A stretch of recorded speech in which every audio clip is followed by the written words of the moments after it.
नमस्कार, मैं विनोद कुमार शुक्ला। अड्डा पर आपका स्वागत है। लगता है इस देश में हिंदू होना अभिशप्त होता जा रहा है। झारखंड में जब कोई व्यक्ति एक रेपिस्ट है, एक महिला के साथ बलात्कार करने की कोशिश करता है और उसको भीड़ लिंच कर देती है, तो एक ये बड़ा विषय बन जाता है और सरकार से लेकर के जितने भी राजनीतिक दल हैं वो उसकी सहायता मदद के लिए इकट्ठा हो जाते हैं और पैसों की बारिश कर देते हैं। किसी भी व्यक्ति की हत्या करने का अधिकार किसी को भी नहीं है, लेकिन क्या ये नियम जो है इक्वली हर जगह लागू होता है? मुर्शिदाबाद मामले पर जो कोर्ट की 3 सदस्यीय कमेटी थी उसने एक रिपोर्ट सौंपी है। उसकी रिपोर्ट जो है बहुत चौंकाने वाली है। मुर्शिदाबाद दंगों में 3 लोग मारे गए थे, 2 लोगों को घेर कर मार दिया गया था। अब जो रिपोर्ट आई है कि उस रिपोर्ट में क्या क्या कहा गया है उसको समझने की कोशिश करते हैं। कितना ख़तरनाक है पूरा मामला। ये जो हिंसा हुई थी वो धुलियान, शमशेरगंज, हिजल ताला, शिवली ताला और डिगरी, इन सब इलाकों में हुई थी। लेकिन जो हिंसा की बीभत्सता थी उसको समझने की कोशिश करते हैं। ये जो हिंसा हुई थी, इस हिंसा में मंदिरों को, दुकानों को, लोगों के घरों को टारगेट किया गया था और सिर्फ घोषपुरा इलाके में 29 दुकानें जली। ये सब रिपोर्ट का हिस्सा है। रिपोर्ट ये बताती है कि जो रूलिंग तृणमूल कांग्रेस है, तृणमूल कांग्रेस के नेताओं ने जो हिंसा हुई उस हिंसा को लीड किया और रिपोर्ट में 2 लोगों का जो विक्टिम्स हैं उनसे बातचीत के आधार पर 2 लोगों का नाम भी मेंशन किया गया है। महबूब आलम जो पुराने काउंसिलर हैं, वो मिसक्रेंट्स लिखा हुआ है, मतलब दंगाइयों के साथ उस इलाके में पहुंचते हैं और दंगाई जो हैं वो हिंदुओं की दुकानों पर, उनके घरों पर, मंदिरों पर, लोगों पर हमला करते हैं। और हमला ऐसा करते हैं कि योजनाबद्ध तरीके से, प्री प्लान्ड। ये भी कहा गया है कि ये जो पूरा का पूरा हमला था ये स्पॉन्टेनियस नहीं था। जो है कहा जाता है या तर्क दिया जाता है कि भीड़ जो है वो अचानक बेकाबू हो गई। बाकायदा फ्राइडे को ये होता है और बाकायदा योजनाबद्ध तरीके से किया जाता है। तो महबूब आलम ने इस पूरे उसको लीड किया।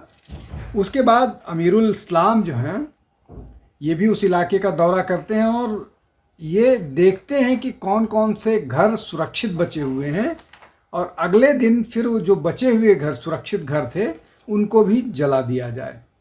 अब ये समझने की कोशिश करते हैं कि इस पूरे जो घटनाक्रम है, जिसको तृणमूल कांग्रेस अब तक ये कहती आई है कि ये बांग्लादेश से आए हुए लोगों ने किया था और बांग्लादेशी इन्फिल्ट्रेटर्स आकर के उन्होंने किया और बांग्लादेशियों को बीएसएफ ने फैसिलिटेट किया, बीएसएफ ने उनको मदद की ऐसा करने के लिए।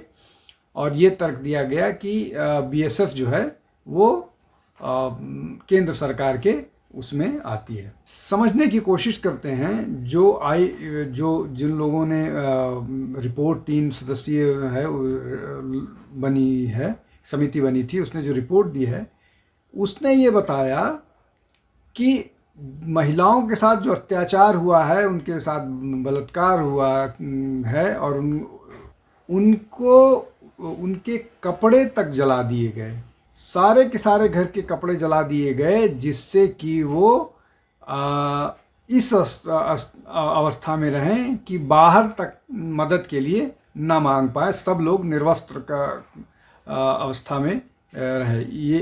ये बीभत्सता थी। उसके अलावा मतलब इसमें जो ये बात कही जा रही थी कि इसमें बांग्लादेशी हैं, बांग्लादेशी की नहीं, साफ तौर पर बताया गया है उस रिपोर्ट में कि ये टीएमसी के कैडर और टीएमसी के नेता की इसमें शामिल थे और सब कुछ उन्हीं का किया धरा है। अब कपड़े जला दिए गए जिससे वो बाहर मदद ना मांग पाए। उसके बाद दूसरा उदाहरण समझने की कोशिश करते हैं कि कैसे जिन जगहों पर आग लगाई गई उन जगहों पर पहले से ही जो वाटर टैंक थे उनको उनका पाइप काट करके पानी को बहा दिया गया था, जिससे कि जब आग लगाई जाए तो आग बुझाई न जा सके। क्या ये संभव है? ये स्पॉन्टेनियस हो सकता है? ये सब पहले से प्लान करके किया गया। अब इसमें जो मैंने बताया कि एमएलए ने क्षेत्र का दौरा किया, अमीरुल इस्लाम जो है वो सब क्षेत्र का दौरा करके उसके बाद जो बचे खुचे घर थे वो कर दिया गया। अब इसके बाद वहाँ से पलायन हुआ, लोग अड़ोस पड़ोस के ज़िलों में गए। जो लोग मुर्शिदाबाद थे वो 24 परगना गए और भी अड़ोस पड़ोस के मालदा और बाकी सारे ज़िलों में गए।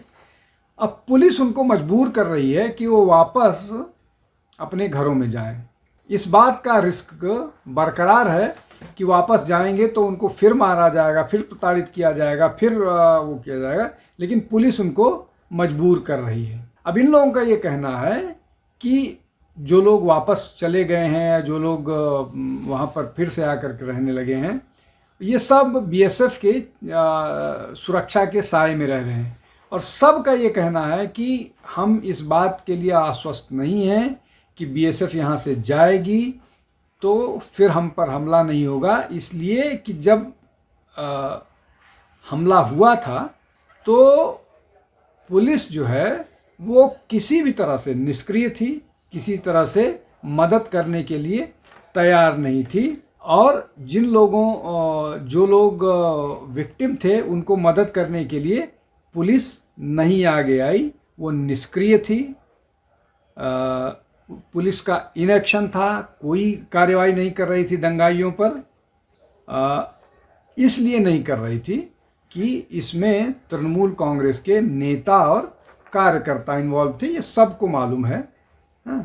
तो एडमिनिस्ट्रेटिव लैप्स की बात सरकार कर रही है, उसके अलावा पुलिस इनएक्शन की बात कर रही है, तृणमूल के नेताओं की और उनके कार्यकर्ताओं के इन्वॉल्व होने की बात कर रही है।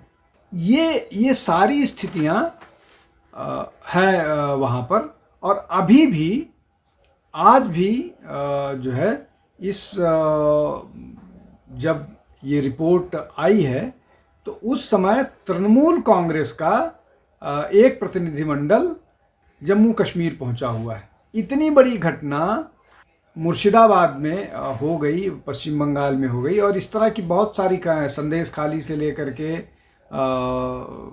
और भी अनगिनत घटनाएं हैं।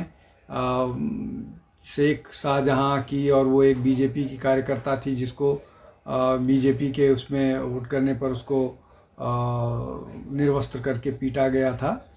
ये महिलाओं को डिसरिस्पेक्ट करना, उनको निर्वस्त्र करके पीटना, उनके साथ उनका शारीरिक शोषण करना, ये जो एक तालिबानी वो है वो माइंडसेट नज़र आ रहा है। इस पर कुछ गिरफ्तारियां भी हुई हैं। शेख शाहजहां अभी भी जेल में ही है, और एक वो तृणमूल कांग्रेस का कार्यकर्ता था जिसने एक महिला को और उसके किसी दूसरे पुरुष के साथ अवैध संबंध होने पर सबके सामने पीटा था, वो भी, उसकी भी गिरफ्तारी हुई। ये सारी चीज़ें हैं, लेकिन कौन ऐसा वो है जो इन लोगों को कानून अपने हाथ में लेने के लिए प्रोत्साहित करता है या कानून अपने हाथ में लेने की इजाज़त देता है, और सरकार कुछ नहीं करती है।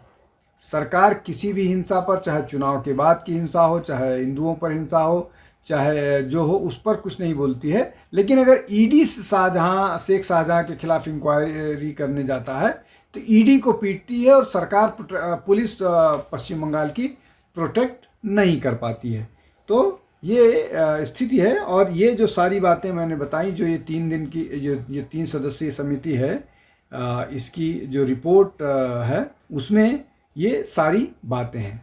अब इसमें जो इसके अलावा जो महत्वपूर्ण बात है कि जो तृणमूल कांग्रेस का, उनके नेताओं का, सरकार का दावा है कि लगभग 300 से 400 लोगों के खिलाफ FIR हुआ है।